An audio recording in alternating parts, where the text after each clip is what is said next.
In commercial real estate, learning to not make assumptions is literally one of the most career sharpening skills that you can master. Sharpen your skills, sharpen your skills, sharpen your skills by not making assumptions. It's really the key to it all. If you want to avoid mistakes that will cost you money, and more importantly in this business, time, learn what you need to double check, learn what you need to triple check. So what's up guys, my name is Justin Ryder. I'm a commercial real estate broker and content creator based out of Lexington, Kentucky. This video is all about taking the initiative because I'll be sharing 20 mistakes I made early on that cost me time and money. And my hope is that this video will save you both. Number one, the closing statement is right.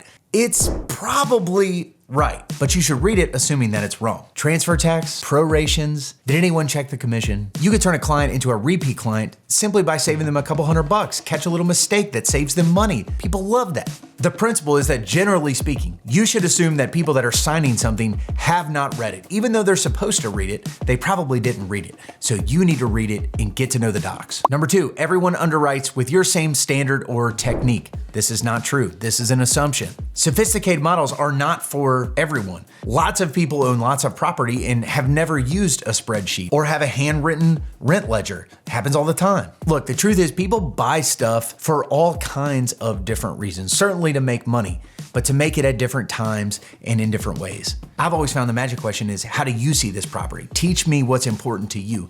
And especially if you're on site and walking around with that person, that can be an unbelievable indicator as to what they value in property. But don't assume everybody underwrites like yourself. Next, you have to know every single thing about every single property. To be a great broker, you have to be a property czar. This is totally not true. It's completely appropriate as a broker to say sometimes, that's not my area, or I'll have to get back with you, or I'm not sure about that. There's a line in Sherlock Holmes that I've never forgotten where basically he can't even make a sandwich because he's like, look, all I know is one thing, and that's crime. I never read that book, but I was told that. Next up, email and text is the best way to communicate because it is the most convenient way to communicate. And unfortunately, this is wrong. When you're speaking to people, you can actually clarify tone. You can clarify emotion, and that is crucial to understanding someone's motivations. I would never recommend negotiating a deal over text. Might you share a couple updates? Absolutely. Might you share some details? Sure. But negotiate the price or make a final move in a deal that could make it or break it, I would definitely do that on the phone or maybe even in person. Number five, this is a hard one. People assume that wealthy people do not like gifts. This can't be further from the truth. We've all been there, right? This person's got 17 motorcycles. What could I get them that even matters? Let me tell you something. A great meal goes a long way. A handwritten note goes a long way. Don't assume that no matter how successful you are, you can ignore other service providers. In fact, when I've really dug into deals, what I usually find is that the most important people are one, the property manager, who's actually controlling the tenant and keeping the property running, keeping the value intact and rising. And in the matter of deal flow, paralegals are out there as service providers, really closing deals and getting you paychecks. Okay, I love this one. Don't assume people know what you do. People don't know what commercial real estate is. That's funny to say, but when I tell people I sell apartments and they say, well, isn't that residential? People live there. And then you have to go into an explanation of what actually is commercial real estate. Your friend group does not know what a tenant rep broker does unless you go and tell them. By the way, if you tell them many of those people are tenants, and they probably need to be repped and they just don't even know it. People also don't know how much time they spend in commercial real estate or how much commercial real estate actually affects their lives and affects our economy as a whole. This actually went deep really quick. Next assumption, you don't need to measure anything, just be relational. Now I've fallen into this assumption sometimes because I'm a relational person. I like building friendships. I like getting to know people. You can be the most ultra relational person on earth and you still need to measure your calls, your meetings, your proposals, and your listings. The more you measure, the sharper you're gonna get. And a mentor always told me, you should expect what you inspect. And that's what you need to inspect is your prospecting. Next assumption, the answer is always yes to a client. This is not true. Look, let's be honest. If you're drawn to a service industry, you might be a people pleaser. And if you're a people pleaser, you want to tell people yes. If someone's going to make the wrong move, you need to stand your ground. This actually happened to me last year. A deal that was fully done the client asked for a little too much, just one step, and I knew it was too much. And I told them it was too much, but I didn't really put my foot on the gas to say, we cannot do this. Ultimately, I told the client what you would, which is, it's your decision. We made the move. The deal completely imploded. And it was a very small thing, extremely small thing. So if you actually think that a retrade is going to ruin a deal, stand your ground. Don't let it happen. Ultimately, it's the client's decision, but you'll sleep much better at night. Next, the assumption, it's late on a Friday. I can just let this go until Monday. Unfortunately, I don't think that's true. There might be situations where something needs to breathe. I totally get that. But for the most part, as a broker, I don't want the ball in my court for more than 36 hours on anything. Next assumption, somebody else will close this deal. Guess what? Every single deal that you ever do is going to need a champion. At some point in this business, you realize that although it would be nice to have a few run-of-the-mill deals and you might get surprised, most deals will be very particular to people and situations and will require many different things from you. That's why if you're out there and you're an attorney who's considered a closer, I salute you. Next up, marketing should be perfect before you launch a listing. A lot of times I can stall marketing because I want it to be absolutely perfect. As you know, Steve Jobs used to say, real artist ship. But really, marketing should be 96% of the way there. It should have those beautiful professional photos, and it should pass two pretty simple tests. Can you tell in word and in print exactly what is for sale or lease and how much it costs exactly? If you can pass those two tests, for me, it's good marketing. Okay, next, this is sort of a self-empowering assumption. It's easy to look at a track record or a deal resume and assume that the mainstay broker that's in your product type will always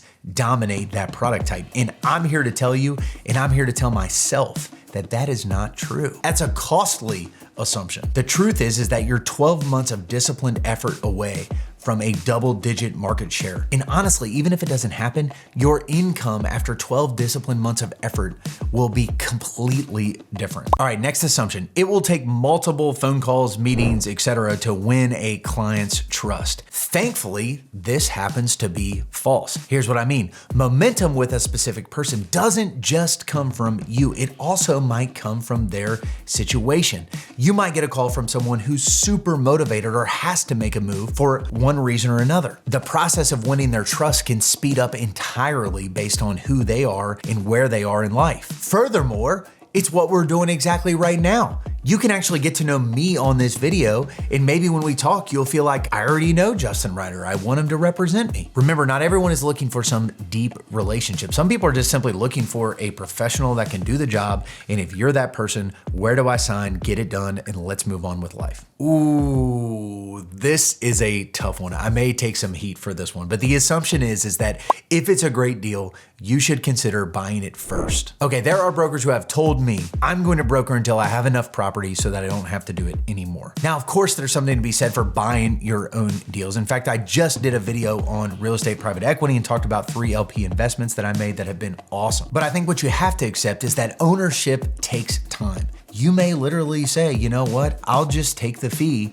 and let someone else add value to the property. Now, it's very true that brokers make a good living and owners get rich. I've been told that my whole career. But until you come across a deal that's really worth stopping your momentum or time lost prospecting, make the fee and move on. Keep the train going. Next assumption, the 60-year-old putting hand-drawn maps on LoopNet has nothing to teach you. Folks, that is simply not true. In fact, you should get out there and meet your competitors, especially if you're new in the business. Build friendships with them, join community groups with them, encourage and congratulate people. Look, I've had to stop and check myself a couple times in this business, and maybe you're the same way, but if you can't be genuinely happy for the people around you, that's not about them.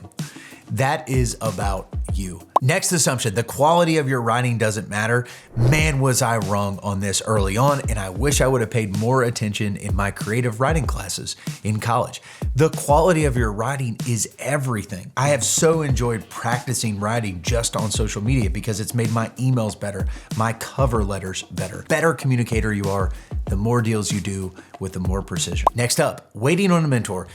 The assumption is someone is going to come along and mentor me. I've got some really bad news for you that can also be really good news. No one is coming along to save you. You need to focus on being mentorable. You might even have to hire a coach, but you need to go out there and find a mentor. Look, if this isn't your story and someone has come along and offered to mentor you and pulled you under their wing, you should consider yourself the luckiest person on earth. At some point, paranoia over the next deal will cease. This is one of my favorite ones because I asked my broker and mentor years ago after probably 30 or 40 deals. You know how it is in the first 30 or 40 deals, you're like, if I get a portfolio, if I get a little bankroll going, I'll provide myself a runway, some staying power, but then I'll be able to relax a little bit about deals. If you're new in the business, there really isn't a time, or maybe there shouldn't be, where that sense of urgency dies down about the next deal and getting the next closing. And so you have to learn to live with it and trust, pray, journal, stay healthy mentally, physically, and keep going. All right, lastly, the very last assumption that I made early on, and man, do I wish I would have started this YouTube channel in 2020, where a bunch of people's social media exploded, but I didn't. And the assumption is that social media is child's play, that people are on LinkedIn and Twitter and YouTube, and they're just looking at pictures of each other's dogs and grandkids and what have you. Folks, people are out there personally branding themselves and building online resumes that are going to literally change their careers. When I think about social media, videos, or posts that are out there, I think of them as little pieces of equity that are out there working, gaining attention, and getting traction, and maybe introducing me to people like you that will be future clients. I would think that, but I don't want to assume. Regardless, I really appreciate you tuning into this video. Do me a favor, subscribe to the channel if you haven't yet, give me a like, and once again, if you're a deal-making attorney, I salute you.